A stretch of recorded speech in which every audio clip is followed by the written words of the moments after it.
Swain. We say hello to one of your former teammates. We talked about what Saturday meant to former Tennessee players, fans, everybody.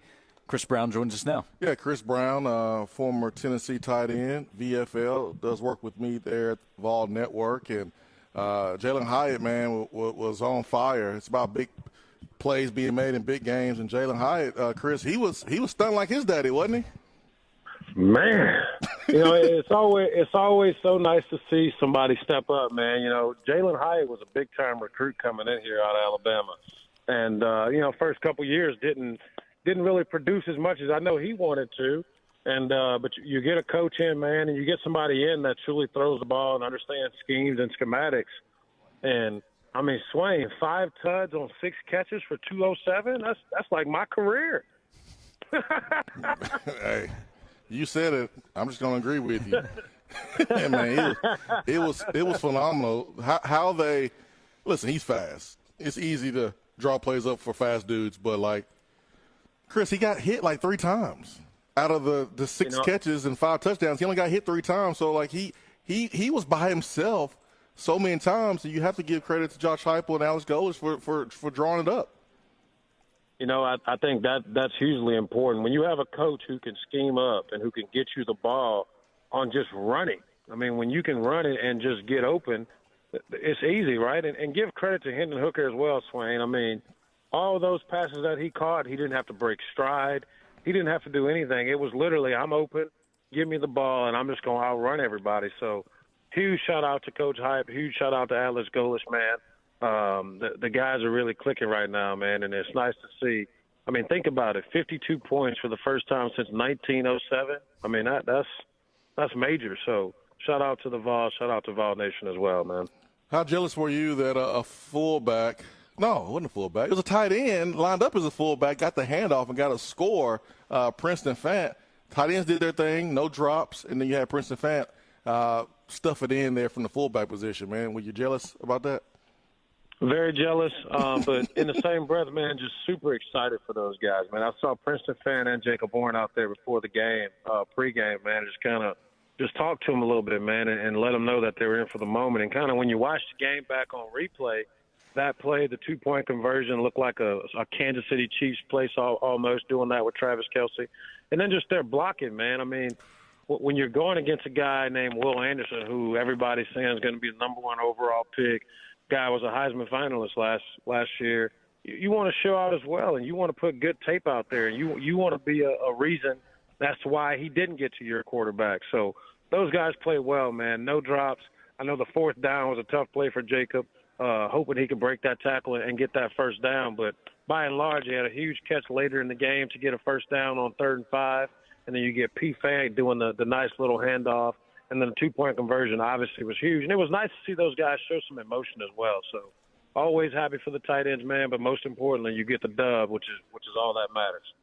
We're talking to VFL Chris Brown, former Tennessee tight end, VFL Vol Network contributor. And there's the big lead early, Chris, but you knew Alabama was going to have something to say, right, over 60 minutes. But what about the way Tennessee responded multiple times in the second half, even falling behind there as the second half went along after the fumble recovery for a touchdown, the way Tennessee fought back when they faced that? Yeah, Josh, when it was 28-10, you're sitting there and people are getting all excited, and I'm the guy pumping the brakes saying, listen, Bryce Young won the Heisman last year, man. They'll be fine, right? But it was nice to see our guys. I can't remember who it was. It was either early this year or last year, late, saying that when things go not the way we want them to go, we're not going to crumble. This is not going to happen. I think it was Alontae Taylor last year who made that comment. But it was nice to see that bleed on down. And I think I listened to Hype's soundbite after the game, and he was saying after the fumble, when Hendon came to the sideline, you just looked in his eyes and you just knew everything was okay, right? So it was good to see them bounce back. It was good to see some adversity hit, especially with the fumble and being able to drive the ball right back down the field and keep yourself in the game. But when you got guys that can just make plays and you got a coach that's scheming it up like that, man, it almost looks easy. And as we know, that's not easy to do in Alabama, what they have going on. How about the big boys in the trenches, man? Darnell Wright, Javonte Spraggins, Cooper Mays, Jeremiah Crawford, Mincy. Chris, you played down there in them trenches in a game like this. What do you say about their performance, given Hendon that time to throw the football. It's a slugfest, Swain. And again, the Alabama thing, man, that's what you wanted. You want to play on national TV. You want to play against the best guys. And to give Hendon that time, I mean, I think he got sacked maybe once. I know on the interception he had a little pressure in his face, which kind of forced him to throw it high and throw it a little early. But other than that, man, you heard no noise coming from the Alabama D-line. So I love the way those guys came together. I like watching the video where my man's stomach was hurting and he's letting it all out. And he's just nodding his head, just keeping going, right? So it's good, man. It's a brotherhood, and I think the offensive line is where it starts. Jabari ran hard. Jalen Hyatt ran super hard. And again, that just bled over into everything. And I think when you have that, Swain, it makes it easier to stand back there and kind of pick people apart when you know you're going to have 3 or 4 seconds to throw the ball. Tell me, both of you, are you guys glad you're no longer on the last Tennessee team to beat Alabama? Yes. You heard that for 15 years. So Man, I'm so happy for these guys, man. Get a chance to get in there and get some cigars, man. Yeah. Hope they took Jabari's advice. It looked like they did. I think they did. Yeah, he had a detailed account Friday of how to handle it, and that's part of it too, Chris. We talked about whether you're a lifelong fan, maybe you're a younger fan, you've never experienced it before. The long list of former players who celebrate together. Saturday was for everybody because of what's happened over the last 15 years or so. I think that's the most important thing, man, is it was a good time for the key word is everybody, Josh. It was nice to see the fans show up. And listen, man, these guys need to know that we support them. And I think they've seen through these last 15 years the kind of support that they have. And I think now they're really getting a real taste of, like, what it should be like. We have the best facilities. We have the best coaches. We have the best players. And now it's time to just put that product on the field. And I think they're doing that, and they're seeing kind of the fruit of their loins with everybody really getting behind them, everyone really supporting them, and just knowing that that Vol Nation's always going to be here, man. It's a lifelong thing. It's a brotherhood.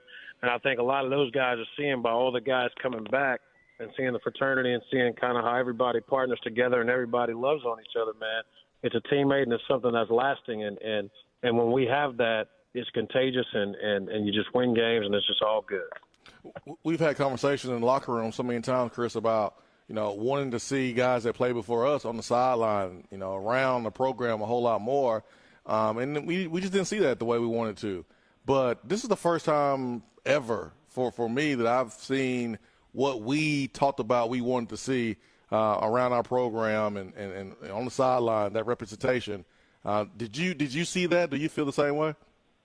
Absolutely. I think that was one of the first things that Coach Hyper and Danny White wanted to do when they got in here, man. I'll never forget Scott Altizer reaching out to me kind of on a random day, man, just saying Hyper really wants people back.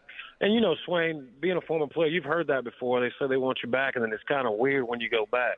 Mm-hmm. Now it's like the first time when you really go back and you feel it, and it's like people know your name, and not because of football, because of that you've come back and that you're trying to spend time and that you're trying to educate these young cats on kind of what it's like and what you're going to go through. So Danny White and Hype have done just an amazing job of that, man, of getting guys back, no matter who you are, no matter how many touchdowns, no matter how many catches, no matter how many tackles, none of that. It's all the brotherhood of being a VFL, and I think that's been what's preached. Because we got a lot of dudes that's played a lot of ball and that's done a lot of special things, not only football but out in the world. When you can bring all those guys back, man, and kind of get all that going, it's just good vibes, it's good energy, and I think that all that good energy kind of just breathes into the players, and they see, man, that, again, this is a fraternity. This is a lifelong thing when they say the vow for life, and it means a lot to a lot of people. It's well said, Chris. I know it meant a lot to you, like it meant a lot to everybody that's listening right now. Great to have you on, as always. Thanks for taking some time for us today, and we'll talk to you again soon. Josh Swain, go Vols. Thank you, boys.